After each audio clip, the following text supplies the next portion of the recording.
Hey guys, so welcome back to DelftStack, and today I will be showing you how to report police on Waze. So to do this, first thing is just simply open the Waze application into your device. Now over here on the Waze, you can just simply go ahead and select the plus icon with the color yellow, as you can see over here, guys. And now from here, you must have a GPS. So make sure you are outdoors. And from here, as you can see, you should be able to see here police. So go ahead and tap on police, and you will have here multiple reports that you could choose from, whether it is police, mobile camera, or hidden police, or on the other side of the road.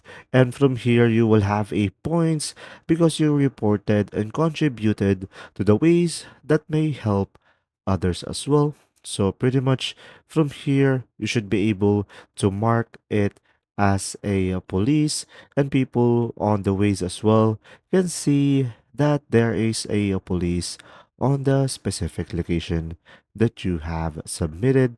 And there you go. If you found this video helpful, please like and subscribe.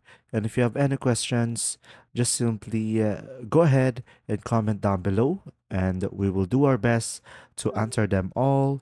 And see you in the next video.